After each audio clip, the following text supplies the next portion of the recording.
करोगे प्लीज अच्छा।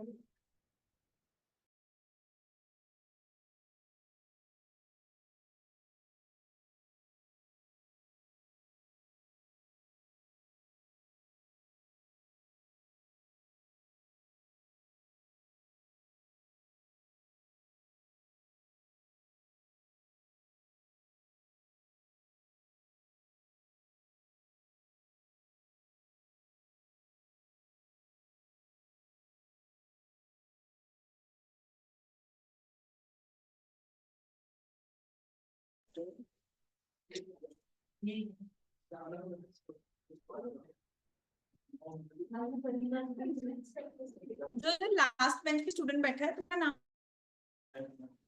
हिमांशु। आपने टेस्ट दिया था कल, ऑफलाइन का ऑनलाइन? कितने परसेंट मार्क्स आप एक्सपेक्ट कर रहे हो? खुद कॉन्फिडेंस आया टेस्ट देके? कितने परसेंट मार्क्स एक्सपेक्ट कर रहे हो आप अकाउंट्स में?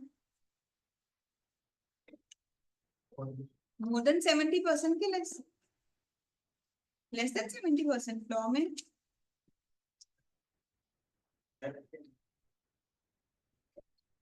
ये तो कम नंबर है। तुम्हें कम लग रहे हैं कि नहीं? तो क्या करें इसका?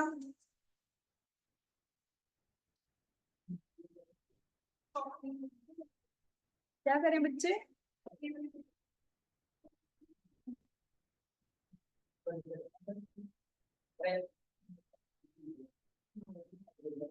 कोई डाउट पूछना है किसी ने? कोई भी डाउट नहीं है? बुक से अच्छे से समझ आ रहा है सब कुछ? कोई लैंग्वेज की प्रॉब्लम आ रही हो कि लैंग्वेज समझ नहीं आ रही कहीं पे? All clear? क्या बात है। ये ऐसा पहला ही बैच है मुझे लगता है जिससे कोई डाउट ही नहीं होते। ऑनलाइन पे किसी का कोई डाउट नहीं है? Excuse me ma'am. हाँ जी। मैम जो कल टेस्ट था उसका 6th क्वेश्चन समझा दो। Sure. सारे क्वेश्चन वैसे आपकी बुक्स के ही क्वेश्चंस थे एंड उसके सॉल्यूशंस भी आपकी बुक में आपको मिल जाएंगे। बट जो भी अगर किसी का डाउट हम डिस्कस करते हैं, लॉ के टेक्स्ट टेस्ट का 6th क्वेश्चन देखते हैं। बहुत बहुत अच्छा क्वेश्चन। 6 क्वेश्चन है। बहुत दिमाग लगाना पड़ेगा। जैसे भी सब्सक्रिप्शन अकाउंट में एक एक चीज ध्यान से पढ़नी पड़ रही थी ना, वैसे मैं 1 मिनट बुक से वो क्वेश्चन ओपन कर लूँ।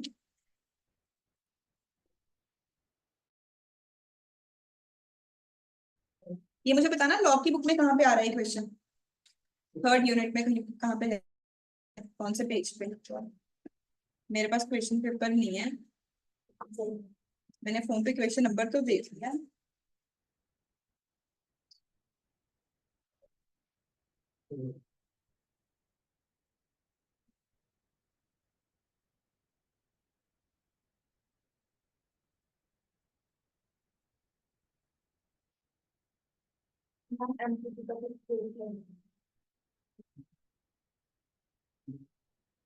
बच्चे टेस्ट टेस्ट का पर्पज अच्छा क्या होता है बताना मुझे सब लोग। तुम लोग क्या समझते हैं टेस्ट का पर्पज क्या होता है? कॉन्फिडेंस बिल्ड करना। Use test to learn, to know where you stand.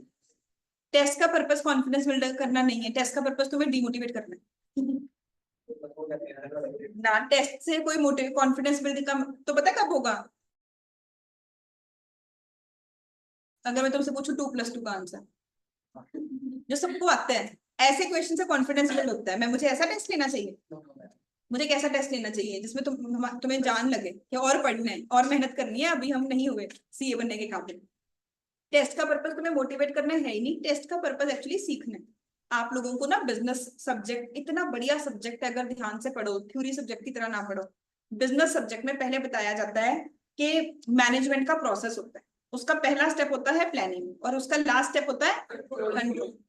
तो जब मैंने 12th में बिजनेस पढ़ा था, मुझे थोड़ा बहुत याद है, उसमें ये लिखा जाता था, एक क्वेश्चन आता था थ्योरी क्वेश्चन, कि क्रिटिकली एनालाइज करो कि क्या कंट्रोल एक इंपॉर्टेंट स्टेप है या फिर ये तो सिर्फ एक पोस्ट मॉर्टम है।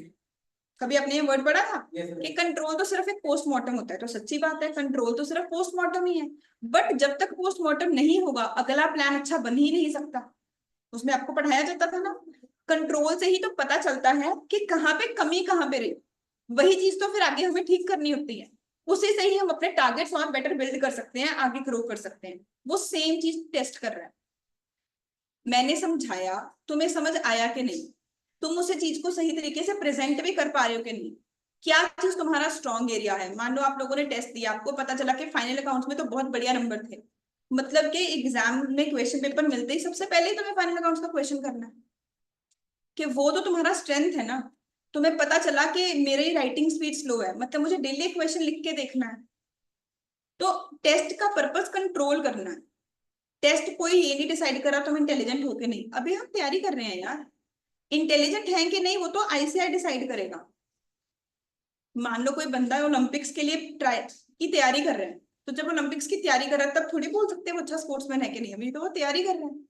जब ओलंपिक्स खेलने जाएगा तब बोलेंगे अच्छा स्पोर्ट्समैन है या नहीं। तो अभी आप उस स्टेज में हो, इसलिए सब लोग जरूर टेस्ट दो, चाहे तुम्हारा मन नहीं कर रहा, चाहे तुम बीमार पड़ जाते हो टेस्ट की टेंशन में, या जो भी रीजन है, टेस्ट फिर भी दो। Fight that fear, fight that reason, और टेस्ट दो। और ज्यादा पढ़ाई करो, उससे एनालाइज करो your strengths and your weaknesses. जैसे कि ये क्वेश्चन देखो, कशिश एक बिजनेस रन कर रही है आर्टिफिशियल ज्वेलरी का काफी टाइम से।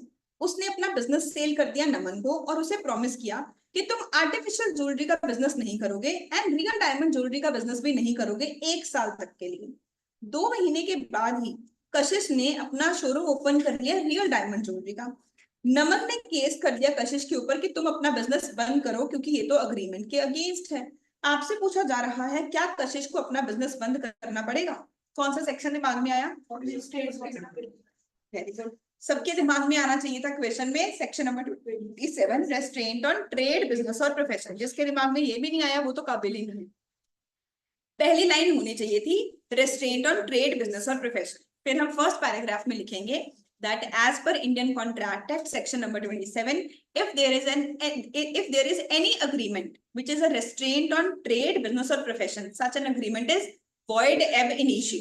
ये अग्रीमेंट void है, इसकी लीगली कोई वैलिडिटी ही नहीं है। बट इसकी कुछ एक्सेप्शंस हैं। जब भी हम गुडविल सेल करते हैं उस केस में हम रिस्ट्रिक्शन लगा सकते हैं। रिस्ट्रिक्शन लगा सकते हैं तो मेरा बिजनेस किस चीज का था? रिस्ट्रिक्शन भी मैं किसकी लगा सकती हूँ? रेस्ट्रिक्शन किसकी लगा रहा है? तो अग्रीमेंट तो वैलिड हो गया, एक्सेप्शन की एक्सेप्शन। क्वेश्चन तो ध्यान से पढ़ेंगे ना एग्जाम में। अगर मान लो मैं बिजनेस करती हूँ सीए की एजुकेशन का, मैं रश्मि मैम की बोलूँ आपने सीए भी नहीं पढ़ानी बीकॉम भी नहीं पढ़ानी, क्या वो वैलिड एग्रीमेंट होगा? मैं किस चीज की रिस्ट्रिक्शन लगा सकती हूँ? अगर डोमिनोज अपनी फ्रेंचाइजी सेल करे, डोमिनोज बोले तुमने पिज्जा भी नहीं बनाना बर्गर भी नहीं बनाना, वो तो नहीं वैलिड होगा ना। तो ध्यान से पढ़ना भाई क्वेश्चन। क्या? Yes, she is not liable to close, उसने बिजनेस क्लोज करने की जरूरत नहीं है। इसका सजेस्टेड आंसर भी पढ़ो। ऐसे छुपी हुई होंगी क्वेश्चन में चीजें। तुम्हें 50% मार्क्स तो मिलेंगे क्योंकि तुम्हारा दिमाग सेक्शन 27 तक दिया है। कंक्लूजन सही नहीं है तो 100% मार्क्स नहीं मिलेंगे। आगे डिस्कस करने से पहले इसका सोल्यूशन करिए।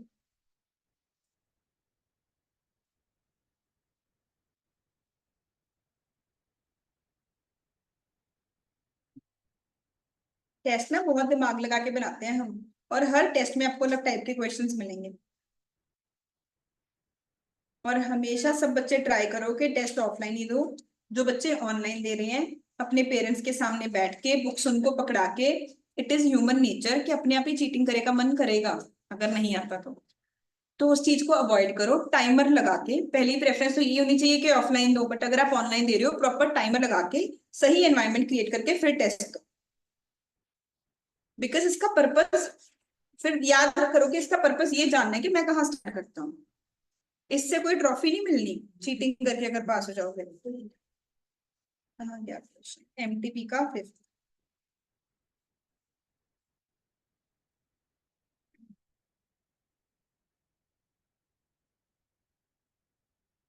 According to section number 27, an agreement by which any person is restrained from exercising lawful profession, trade, or business of any kind is to that extent void. But the rule is subject to following exception. When a person sells goodwill and agrees with the buyer to refrain from carrying on a similar business within specified limits, so long as the buyer or his successor in interest carries on like business, such an agreement is valid. The local limits within which a seller of goodwill agrees not to carry on the business must be reasonable. In the instant case, कशिश ने अपना business sale किया है artificial jewelry का, not to carry on business of artificial jewelry and real diamond jewelry in the area for a period of next 1 year, but just after 2 months she started doing the business. नमन ने उसे सीव कर दिया.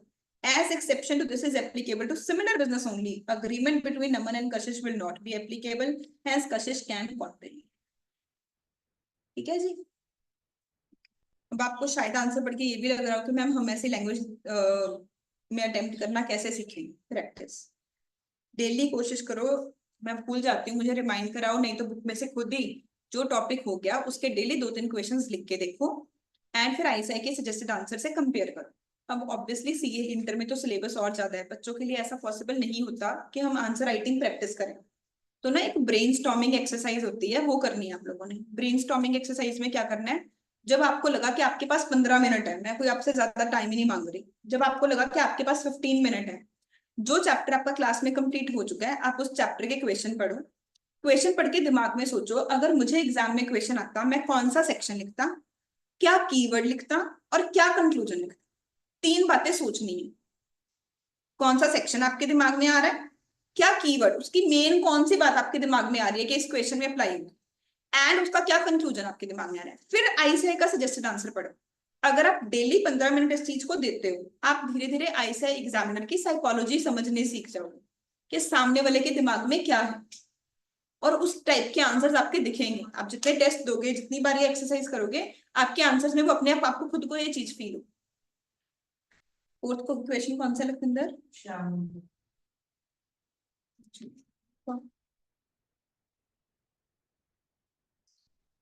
ये तो natural एवरेंट इफेक्शन वाला है, exception नहीं लगेगी.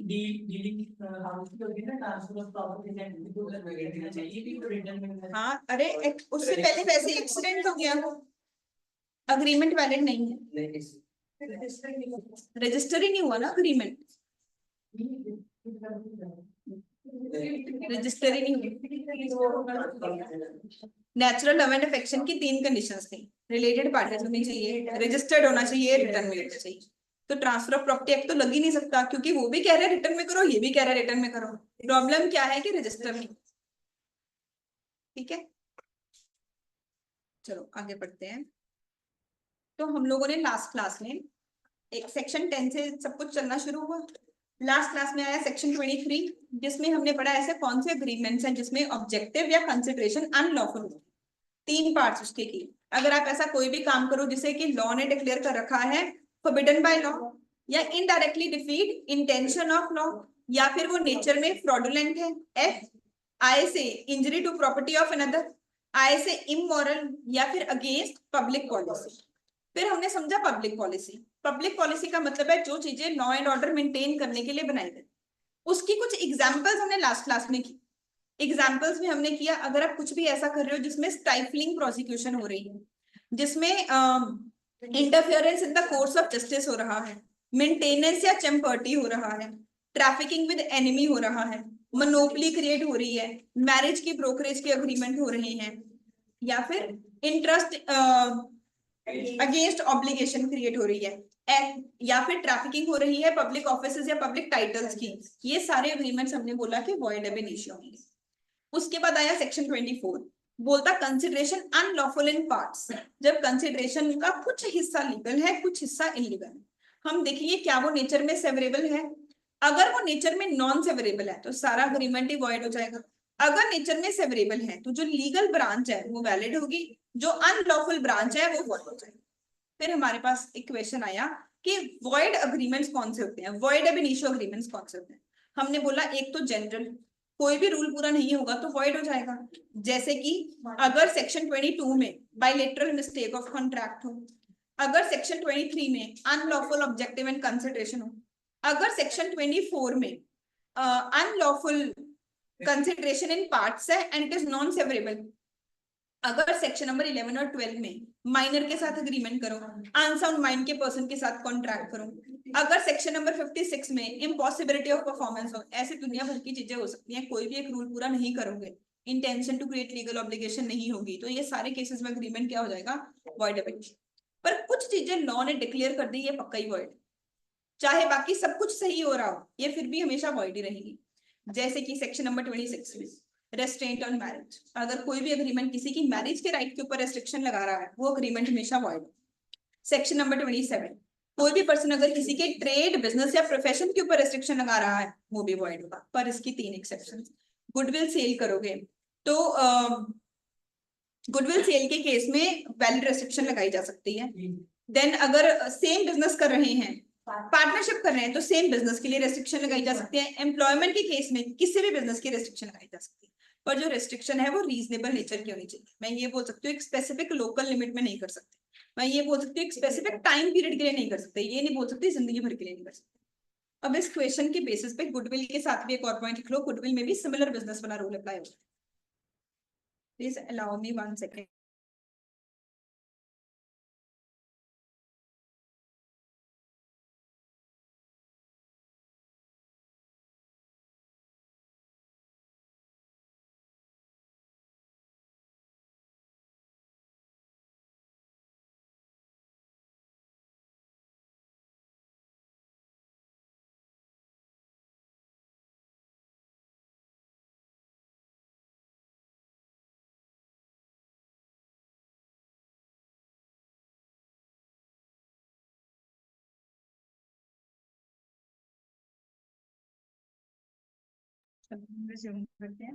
नेक्स्ट है section number 28, restraint of legal proceedings. कहते हैं कोई भी पर्सन किसी के लीगल प्रोसीडिंग्स के राइट के ऊपर रेस्ट्रिक्शन नहीं लगा सकता। ये राइट ना सबसे बड़ा राइट है, अगर ये राइट ना हो बाकी राइट्स का फायदा ही नहीं। लीगल प्रोसीडिंग, लीगल प्रोसीडिंग का मतलब क्या है कि अगर तुमने जो तुम्हारी ड्यूटी बनती थी वो पूरी नहीं की, मैं तुम्हारे अगेंस्ट लीगल एक्शन ले सकती। लेट्स से मैंने सूर्यांश को बोला कि मैं तुमसे तुम्हारी कार परचेज करूंगी 5 लाख में, और मैंने अग्रीमेंट में लिखा कि अगर मैं ना भी खरीदूं तो मेरे अगेंस्ट लीगल एक्शन नहीं ले सकते, तो क्या ये जो रेस्ट्रिक्शन है ये वैलिड अग्रीमेंट होगी? कहेगा मैम मतलब आपकी मर्जी, आप खरीदोगे कि नहीं, कॉन्ट्रैक्ट नहीं करो।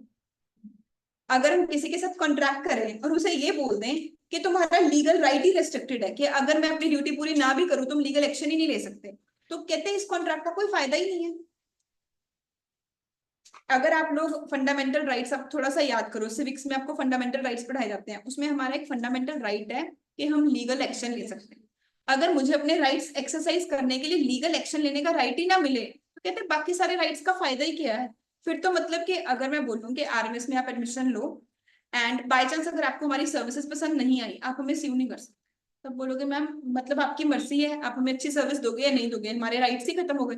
तो अगर कोई भी अग्रीमेंट दुनिया में हो रहा है जिससे किसी पर्सन के लीगल प्रोसीडिंग्स के ऊपर रेस्ट्रिक्शन लगाई जा रही है, that agreement will be void एब इनिशियो। लॉजिकल है, सबको समझ आया? इसकी 2 एक्सेप्शन है। इसकी पहली एक्सेप्शन है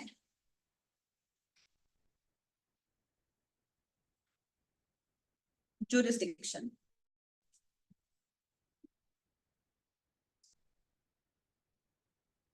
तो बच्चे हर लीगल डिपार्टमेंट का ना एक एरिया फिक्स किया जाता है, एक जुरिस्डिक्शन फिक्स की जाती है। फॉर एग्जाम्पल जो पर्सन पंजाब में पुलिस ऑफिसर है, वो सिक्किम में जाके थोड़ी पुलिस वाली पावर्स होंगी उसके पास पंजाब में पुलिसमैन की पावर्स। समझते हो ना सब लोग? आपने कभी ना कभी मूवीज में या कहीं पे ये वर्ड सुना होगा कि ये चीज मेरी जुरिस्डिक्शन में नहीं आती है, ये चीज मेरी पावर में नहीं आती है। तो हर गवर्नमेंट एम्प्लॉय का एक एरिया फिक्स किया जाता है। तो अगर मान लो आरएमएस की रिसीट अगर आप कभी भी ध्यान से देखना, उसके ऊपर लिखा हुआ है all legal disputes are subject to Punjab and Haryana high court only. इसका मतलब मैं ये कह रही हूँ कि अगर आपको हमसे कोई भी कंप्लेन हुई, आप केस सिर्फ पंजाब एंड हरियाणा हाईकोर्ट में कर सकते हो। अब जैसे हमारे पास में कुछ स्टूडेंट्स है जो कि बंगाल में से भी थे, गुजरात में से भी थे। अब अगर वो बंगाल या गुजरात में केस कर देंगे तो मेरे लिए बिजनेस करना कितना डिफिकल्ट हो जाएगा। तो मैंने एक रेस्ट्रिक्शन लगा दी कि तुम्हें अगर सर्विसेज पसंद नहीं आ रही तो तुम लीगल एक्शन तो ले सकते हो, बट आपकी जुरिस्डिक्शन लिमिटेड है to Punjab and Haryana high court, तो आप गुजरात में बंगाल में नहीं ले सकते। अगर आप किसी भी बिजनेस की आगे से ऐसे रिसीट चेक करोगे ना, 99% केसेस में ये रूल लिखा होता है कि आपका जो केस है, आपके जो लीगल एक्शंस है, वो लिमिटेड है इस एरिया तक, ये वैलिड है, ये लीगली अलाउड, ये एक्सेप्शन। समझ आई सबको?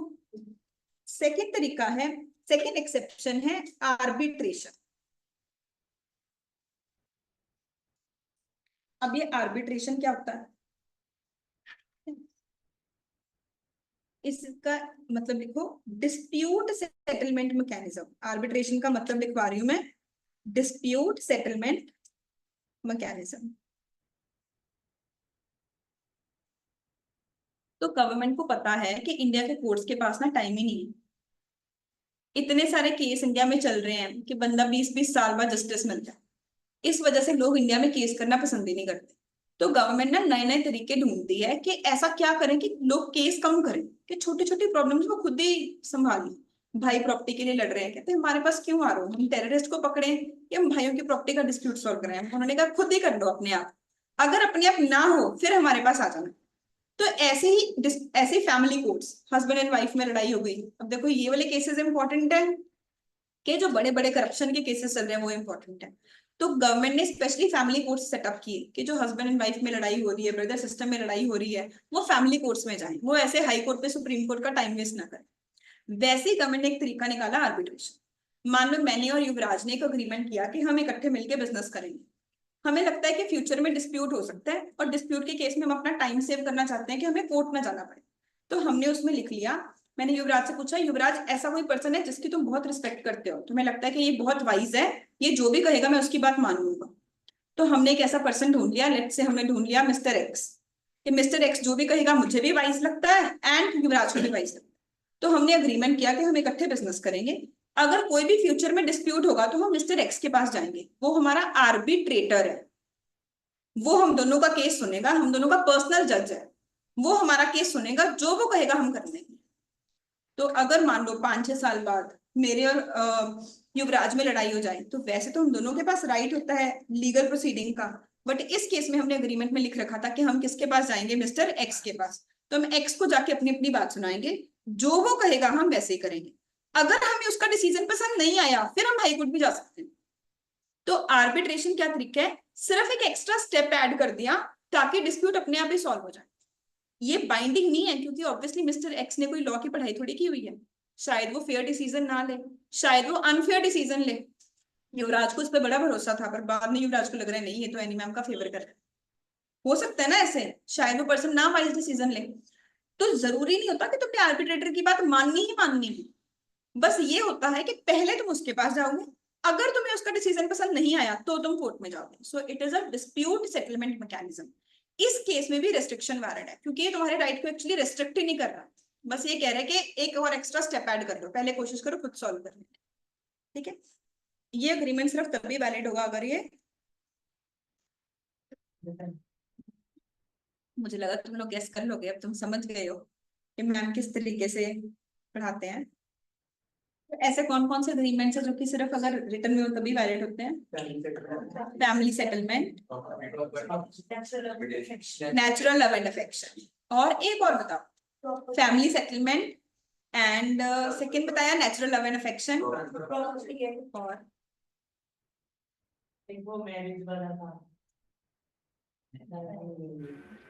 मैम टाइम बार डेट में जब वेरी दूसरी good, bar time bar debt. Time bar debt भी सिर्फ तभी वैलिड होता है अगर रिटर्न में, promise to pay time bar debt, and arbitration भी सिर्फ तभी वैलिड होगा अगर वो return. This was section number 28। Section number 29, अगर आप कोई भी अनसर्टेन अग्रीमेंट करोगे तो वो भी अग्रीमेंट क्या हो जाएगा, वॉइड। ये बात हम तीसरी बार पढ़ रहे हैं। हम लोगों ने फर्स्ट चैप्टर में एक लाइन पढ़ी थी, consensus ad idem, certainty of meaning. Same बात है, अगर मीनिंग सर्टेन नहीं होगा, अग्रीमेंट अनसर्टेन होगा, तो अग्रीमेंट क्या हो जाएगा, वॉइड हो जाएगा। सिमिलरली हमने दूसरी बार पढ़ी थी एक बार कंसेंट के मीनिंग में, सेक्शन नंबर 13। कंसेंट के मीनिंग में भी मैंने आपको क्या बताया था, कंसेंसस एट आइटम। तो एक्चुअली ये बात लिखी कहाँ पे हुई है, सेक्शन 29 में। कोई भी ऐसा अग्रीमेंट जिसका मीनिंग ही सर्टेन नहीं है, वो अग्रीमेंट क्या होगा, वॉइड। आसान चीज। नेक्स्ट है वेजरिंग अग्रीमेंट। वेजरिंग अग्रीमेंट भी क्या होते हैं, हमेशा वॉइड। इससे रिलेटेड हम एक छोटा सा चार्ट बनाएंगे, which would be the last topic for today. wagering agreements.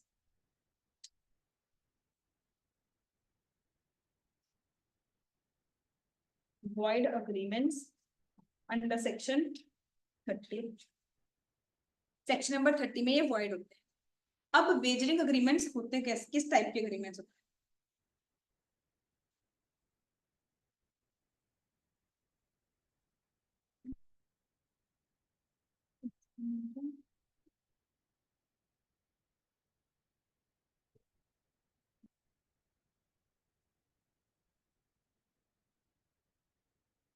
Dependent on happening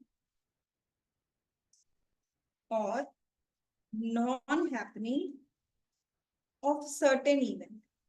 ऐसा कोई अग्रीमेंट जो कि किसी और चीज के ऊपर डिपेंडेंट हो। इस चीज को मैं वन वर्ड में क्या बोल सकते हो? क्या क्या क्या क्या? जो कोई चीज किसी और के ऊपर डिपेंडेंट होती है।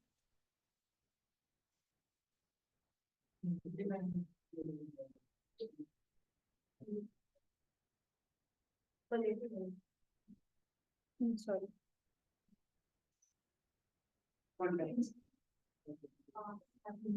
है ना? एक बार अकाउंट्स में 1 मार्क का क्वेश्चन आ गया, अकाउंट्स में कॉन्टिंजेंट एसेट क्या होता है? तो ऐसा कोई एसेट जो कि डिपेंडेंट है किसी चीज के होने या ना होने पे। सबने कॉन्टिंजेंट लायबिलिटी तो वर्ड सुना होगा। जो लायबिलिटी डिपेंडेंट होती है किसी चीज के होने या ना होने पे, उसे क्या बोलते हैं? Contingent liability. Similarly contingent asset, similarly आपका 6th चैप्टर का नाम है कॉन्टिंजेंट कॉन्ट्रैक्ट, जो कि किसी चीज के होने या ना होने पे डिपेंडेंट है। कॉन्टिंजेंट वर्ड का मतलब जो किसी और पे डिपेंडेंट, चाहे कॉन्टिंजेंट कॉन्ट्रैक्ट हो, चाहे एसेट, चाहे लायबिलिटी, सेम डेफिनेशन आएगी। एग्जाम्पल दे सकते हो कॉन्टिंजेंट लायबिलिटी की? कोई डिफिकल्ट क्वेश्चन नहीं पूछा मैंने। कॉन्टिंजेंट लायबिलिटी की एग्जांपल अकाउंट्स में पढ़ाई गई केस वाली। मान लो किसी पे कोई लीगल केस चल रहा है, उसे लगता है कि मैं केस हार जाऊंगा तो मुझे पेनल्टी देनी पड़ेगी, अगर केस जीत गया तो नहीं देनी पड़ेगी। ये किस टाइप की लायबिलिटी है? कॉन्टिंजेंट। इसे अकाउंट्स में कहाँ दिखाते हैं? ना, लायबिलिटी नहीं दिखाते हम इसे। फुटनोट में पढ़ाया गया था 11th 12th में कहीं पे। अभी ये मेरी लायबिलिटी बनी नहीं है ये, नहीं तो अलग नाम ही क्यों रखा जाता अगर इसे लायबिलिटी ही दिखाना आता। ये चीज तो डिपेंडेंट है किसी के होने या ना होने पे, इसे हम अकाउंट्स में लायबिलिटी दिखाते ही नहीं है, बैलेंस शीट में आती नहीं। बैलेंस शीट के नीचे एक नोट डाला जाता है। याद आया? ऐसा कुछ 11th में पढ़ा हुआ है कभी? नहीं तो अभी याद रखना, कॉन्टिंजेंट लायबिलिटी को बुक्स में रिकॉर्ड नहीं करते, इसे बैलेंस शीट के एंड पे एज अ फुटनोट दिखाते हैं। कॉन्टिंजेंट एसेट कहाँ दिखाते हैं? कहाँ पे? क्यों? Very good. कॉन्टिंजेंट एसेट हम बुक्स में दिखाते ही नहीं है। क्यों? क्योंकि प्रूडेंस का कॉन्सेप्ट, कंजर्वेटिज्म का कॉन्सेप्ट क्या कहता है? इनकम को तब बुक करना है जब ड्यू हो जाए। मैंने 50 लोगों पे केस कर दिया, मुझे लगता है मुझे 10 लाख रुपए मिलेंगे, ये कोई एसेट है? जब मिलेंगे तब इनकम बुक करेंगे ना। ठीक है, कॉन्टिंजेंट एसेट बुक्स में रिकॉर्ड ही नहीं करते, contingent liability as a footnote दिखाते। अब हम मेन टॉपिक पे आते हैं, वेजरिंग अग्रीमेंट्स क्या होते हैं? ऐसा कोई कॉन्ट्रैक्ट जो किसी चीज के होने या ना होने पे डिपेंडेंट है, प्लस दूसरी कंडीशन है मेन पर्पस इज मनी और मनी इज वर्थ। कॉन्ट्रैक्ट करने का मेन पर्पस क्या है? मनी और money is worth, plus win of one party is equal to loss of other. ऐसा कोई कॉन्ट्रैक्ट जो कि किसी के होने या ना होने पे डिपेंडेंट है, जिसका मेन पर्पस पैसे है, और कॉन्ट्रैक्ट में तुम्हारा कोई पर्पस नहीं, तुम्हारा पर्पस पैसे जीतने, और एक पर्सन जितने पैसे जीतेगा दूसरा पर्सन उतने ही पैसे हार जाएगा। यस, मैं अगला वर्ड ये लिखवाने लगी थी। इसे अगर किसी ने 1 वर्ड में याद करना हो तो हम इसे बोलते हैं बेटिंग। तो मतलब मान लो मैंने और वंशिका ने बेट लगाई कि कल अगर बारिश होगी तो मैं वंशिका को 10,000 दूंगी, नहीं तो वंशिका मुझे 10,000 देगी। This is a wagering agreement. ये डिपेंडेंट है, किस चीज के ऊपर डिपेंडेंट है? रेन के ऊपर, एक certain event, and main purpose क्या है? 10,000 रुपए। और अगर एक पर्सन 10,000 रुपए हारेगा तो दूसरा पर्सन 10,000 रुपए जीतेगा। तो ऐसा अग्रीमेंट जो कि किसी चीज पे डिपेंडेंट हो, मेन पर्पस मनी हो, win of one is equal to loss of another. वो एक वर्ड है तो जो बड़े नाम से होता है, स्टेक वेबसाइट है। हाँ, पर वो सारे वर्ड इलीगल नहीं है, तभी तो मैच फिक्सिंग के लिए या फिर जो मैचेस पे बैटिंग करते हैं तभी तो वो जेल जाते हैं. These are void agreements. हाँ आजकल कोई नहीं जाता. मिस्टेक तो स्पॉन्सर बच्चे बहुत ऐसे तो ड्रग्स भी सेल होती हैं, इसका मतलब ये थोड़ी वो लीगल है. वॉइड एग्रीमेंट है. अभी हम आगे इसकी एक और चीज भी पढ़ेंगे, आपकी बुक में लिखा हुआ है, जैसे कि lottery. Lottery is also wagering agreement. कई बार गवर्नमेंट खुद भी लॉटरी कंडक्ट करती है. जैसे पंजाब में मुझे याद है बचपन में हम कौन सा वो आता है, दिवाली लॉटरी, ऐसे ही दिवाली बम्पर, और ऐसे ही लोहड़ी पे लोहड़ी बम्पर. अब ये गवर्नमेंट ही कंडक्ट कर रही है, पर ये फिर भी वॉइड है. आपकी बुक में एग्जैक्ट लाइन लिखी हुई है. देखो जैसे लॉटरी ट्रांजेक्शंस, कहते हैं लॉटरीज आर इलीगल. लॉटरीज जो है वो इलीगल होती हैं even if the lottery sanction by government of India. चाहे गवर्नमेंट ऑफ इंडिया ही कंडक्ट करे, फिर भी ये कॉन्ट्रैक्ट के अकॉर्डिंग क्या है, वॉइड. ठीक है. ड्रीम 11 इसमें फॉल नहीं करता है. उसका आई डोंट नो उसका क्या लूप होल है, पर ड्रीम 11 इसमें फॉल नहीं करता है. ऐसे ना कसिनोज भी इंडिया में बैन है. अब आपको पता है इंडिया में कसिनोज बैन है, फिर आप बोलोगे मैम गोवा में तो कसिनोज हैं. किसमें है, ओशन में. यस, इंडिया की बाउंड्री में नहीं आता वो. स्पेशली सिर्फ पानी में कसिनोज बनाए गए हैं, वहां पे शिप पे कसिनो का काम करते हैं. तो ऐसे उन्होंने लूप होल्स यूज किए हुए हैं. Otherwise casinos are banned in India. वो तो वेजरिंग अग्रीमेंट है. तो लोग जो कसिनो एक्टिविटीज करते हैं गोवा में बहुत ज्यादा होती हैं, वो ओशन में जाके करते हैं. प्रयास किया हुआ मुझे लगता है. चलो, हमारा मेन टॉपिक है वेजरिंग अग्रीमेंट्स. तो हमने बोला कि सेक्शन नंबर 30 में बताया गया है कि ये सारे अग्रीमेंट्स नेचर में वॉइड होंगे. वेजरिंग अग्रीमेंट एक ऐसा अग्रीमेंट है जो कि किसी चीज के ऊपर डिपेंडेंट है. मेन पर्पस मनी है and win of one party is equal to loss of another. अब मैंने इसका मेन चार्ट क्यों बनवाया, एक कुछ चीजें ऐसी हैं which are similar to Vaser.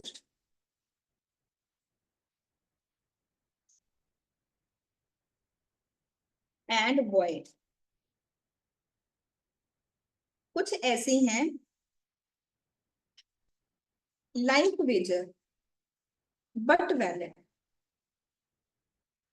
Similar मतलब कुछ चीजें ऐसी हैं जो कि वेजरिंग के जैसी ही हैं, और ये सारी नेचर में वॉइड होंगी. कुछ ऐसी हैं जो कि हमें लगता है वेजरिंग जैसी है, पर वो वेजरिंग नहीं है. वो नेचर में क्या है, वैलिड है. तो पेपर में ना इनमें से कोई क्वेश्चन आएगा, आपको बताना होगा कि ये वैलिड है कि ये वॉइड है. सारी देखने में ऐसे लगेगी वेजरिंग है, तो डेप्थ में जाके समझना पड़ेगा क्या है. जैसे कि अभी पहली एग्जांपल मैंने आपको दी, लॉटरी.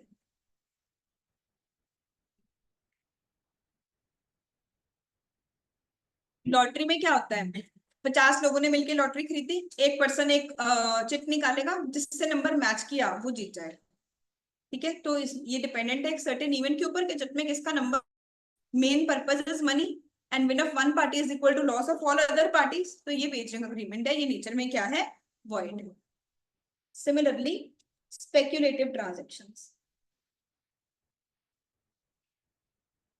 तो अगर एक्स और वाई ने बेट लगाई कि रिलायंस कंपनी के बीजेपी हरियाणा में इलेक्शन जीत जाएंगे. जैसे मैचेस पे बैटिंग होती है, आपको पता है इलेक्शंस पे भी बैटिंग होती है. मुझे नहीं ये बात पता थी, मुझे रिसेंट इलेक्शंस में पता चली.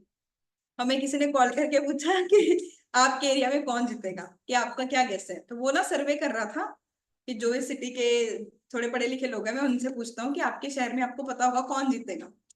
तो उसने उस पर 20 लाख रुपए लगाए हुए थे कि अगर बीजेपी जीतेगी तो मुझे 20 लाख रुपए मिलेंगे, अगर कांग्रेस जीतेगी तो मैं 20 लाख रुपए हार जाऊंगा. तो ऐसी सारी ट्रांजेक्शन स्पेक्यूलेटिव. आप बोलो कि अंबानी को कॉन्ट्रैक्ट मिलेगा या नहीं मिलेगा, ऐसी चीजें जिसको आप सिर्फ ऐसे सिंपली गेस कर रहे हो, ये सारी ट्रांजेक्शन्स भी नेचर में क्या है, वॉइड है. कुछ चीजें जो कि हमें लगता है वेजरिंग है बट वैलिड है, इंश्योरेंस कॉन्ट्रैक्ट. तो मैंने अपनी कार का इंश्योरेंस करवाया, मैंने बोला कि अगर एक्सीडेंट हो गया इंश्योरेंस कंपनी पैसे देगी. लगता तो यही है कि वेजरिंग अग्रीमेंट ही है, बट ये वैलिड अग्रीमेंट है. ठीक है. नेक्स्ट है athletic and skill based competition.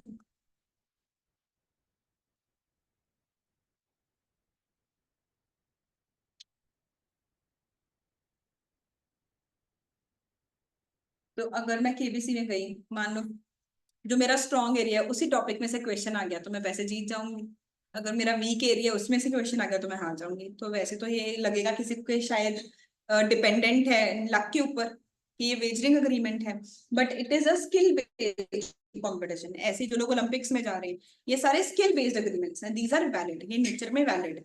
ये शायद किसी को लग सकता है वेजरिंग है, but this is not wagering. वो तो वॉइड ही है, वो तो स्पेक्युलेटिव हो गई, वो स्किल थोड़ी है ना। बहुत लोगों को फुटबॉल की 11 प्लेयर्स की नॉलेज हाँ होती है, ऐसे लोगों को क्रिकेट की भी होती है कि ये पर्सन जीतेगा ये हारेगा, उनका बहुत, पर है तो वो एक्चुअली गेस ही है ना, उनका एनालिसिस सही जा रहा है बट है तो गेस, स्पेक्युलेटिव है नेचर में। इट इज वॉइड क्या? हाँ ड्रीम, वो तो स्पेक्युलेटिव ही है ना, वो नेचर में वो वॉइड होना चाहिए। पर ड्रीम 11 आई डोंट नो कौन सा लूप होल यूज करती है जिसकी वजह से वो क्या चीज और शायद वैसे इलीगल भी हो ड्रीम 11, मुझे ये नहीं पता कि वो लीगल है कि नहीं, पर उसके ऊपर टैक्स लगता है, ये नहीं मुझे पता लीगल है कि नहीं, पर उसके ऊपर इनकम टैक्स लगता है, टीडीएस भी डिडक्ट होता है। बल्कि आपको ये भी जब आप ड्रीम 11 डाउनलोड करते हो उसके पे स्पेशली पूछा जाता है कि आपका इतना टीडीएस भी डिडक्ट होगा। चलो तुम यहाँ पे आओ, horse race transaction less than 500। अभी ये अजीब और वियर्ड चीज है। तो इंडिया में एक एक्ट है, अगर कोई पर्सन हॉर्स रेसेस के ऊपर पैसे लगा रहा है, जैसे रेस मूवी में देखा होगा आपने या वैसे पता होगा, हॉर्सेस के ऊपर पैसे लगाते हैं कि ये घोड़ा जीतेगा, तो अगर जो हॉर्स रेस में आपने पैसे लगाए वो लगाए हैं, सॉरी मोर देन आएगा सही, मान लो मैंने बेट लगाई 1 लाख रुपए की तो वैलिड है, अगर मैंने लगाई 200 रुपए की तो वॉइड है, कोई लॉजिक नहीं है इसका। 500 रुपए से ज्यादा की बेट है तो वैलिड है, 500 से कम की बेट है तो वॉइड है, कोई लॉजिक नहीं है। मैं पहले ही बता रही हूँ कोई लॉजिक नहीं है। Prize based competition, prize based crossword puzzles, तो जैसे आप ट्रिब्यून वगैरह में देखोगे तो क्रॉसवर्ड पजल्स आती हैं, या फिर हिंदू में सुडोको के कंपटीशन वगैरह आते हैं कि अगर आप ये क्रॉसवर्ड पजल सॉल्व करके भेजोगे, आपका आंसर हमारे साथ मैच कर गया तो हम आपको इतनी अमाउंट देंगे। अगर इसमें प्राइस अमाउंट लेस देन 1000 है तो वैलिड है, 1000 से ज्यादा है तो वॉइड है।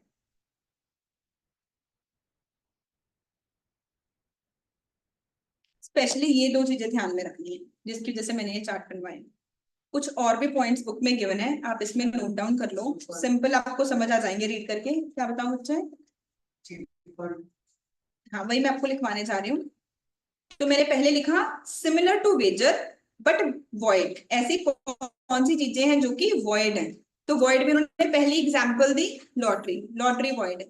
सेकंड एग्जांपल दी क्रॉसवर्ड, आप बोलोगे मैम आपने तो क्रॉसवर्ड में लिखवाया है, वैलिड है, तो यहाँ पे लिखा हुआ है they are not wager if it doesn't exceed 1000, इसलिए मैंने स्पेशली लिखवाया अगर 1000 से कम है तो वैलिड है, 1000 से ज्यादा है तो वॉइड है। सिमिलरली स्पेक्युलेटिव ट्रांजेक्शंस वॉइड है। सिमिलरली हॉर्स रेस ट्रांजेक्शंस कहते हैं अगर लेस देन 500 है तो वेजर है, अगर मोर देन 500 है तो वैलिड है। हॉर्स रेस में 500 से ज्यादा की बेट लगाओगे तो वैलिड है, क्रॉसवर्ड पजल में 1000 से कम का प्राइस होगा तो वैलिड है, रिवर्स कर रखा है, कॉमन सेंस से उल्टा जाता है। देन अच्छा हमने ये 2 पॉइंट्स लिख लिए, स्किल या एथलेटिक कंपटीशन, इंश्योरेंस कॉन्ट्रैक्ट, 2 और एग्जांपल्स ऐसी, chit fund and share market transactions, ये सारी वैलिड। चिट फंड जैसे कि किटी पार्टीज में होती उस चीज को बोलते हैं चिट फंड। तो मतलब मान लो 20 लोगों ने मिलकर प्लान किया कि हम हर महीने 1 लाख रुपए कंट्रीब्यूट करेंगे, जिसका चिट में नाम आ गया उसे 20 लाख रुपए दे देंगे। तो इसमें ऐसा नहीं कि किसी को पैसे नहीं मिलेंगे, सबको पैसे मिल जाएंगे, बस ये नहीं पता कब किसको मिलेंगे। सबको पता है ना नॉर्मली किट्टी पार्टी में क्या होता है, चिट फंड 20 लोगों का चिट पे नाम लिखते हैं। कोई ऐसा है जिसे नहीं समझ आया? ऑनलाइन कोई ऐसा आ गया समझ? पक्का? क्या चीज? Share market transaction. अब मैं अगर किसी कंपनी के शेयर परचेज कर रही हूँ, मुझे लगता है जोमेटो के शेयर की वैल्यू बढ़ेगी और मैंने खरीद लिए एंड वैल्यू जेन्युइनली इंक्रीज हो गई, तो ये वैलिड कॉन्ट्रैक्ट है। हम ये नहीं बोल सकते कि ये स्पेक्यूलेशन है। मैंने शेयर खरीदे, अगर मैंने बेट लगाई होती किसी से कि शेयर की वैल्यू बढ़ेगी तो मैं तुम्हें 20,000 रुपए दूंगी, तब तो वॉइड है, तब तो वो स्पेक्यूलेटिव बन गई। पर अगर मैंने शेयर खरीद ही लिए विद द एक्सपेक्टेशन कि उसकी वैल्यू बढ़ेगी, या फिर सेम चीज प्रॉपर्टी के केस में भी हो सकती है, मान लो मैंने शिव से बेट लगाई कि इस प्रॉपर्टी का रेट बढ़ेगा, इस केस में तो स्पेक्यूलेटिव नेचर है, पर मुझे लगता है कि किसी प्रॉपर्टी का रेट बढ़ेगा, मैंने वो खरीद ली, इस केस में ये कमर्शियल ट्रांजैक्शन है, मैंने प्रॉपर बिजनेस की। ठीक है, ऐसे बहुत सारे प्लेटफॉर्म्स हैं जो कहते हैं कि दैट्स इट। इतना अमाउंट लगाया अगर शेयर का रेट ऊपर गया और इतना ड्यूरेशन के अंदर के ऊपर गया तो तुम्हारा प्रॉफिट हो गया वरना लॉस हो जाएगा ड्यूरेशन से नीचे। बच्चे अगर वो प्रॉपर स्टॉक एक्सचेंज के थ्रू ट्रांजैक्शन हो रही है फिर तो शेयर मार्केट ट्रांजैक्शन, अगर ऐसे ही तुम पर्सनली बेट अग्रीमेंट कर रहे हो वो स्पेक्यूलेटिव। ठीक है, थैंक यू सो मच बच्चे, टेक केयर, सब ये रीड करके आएंगे, कल मिलते हैं।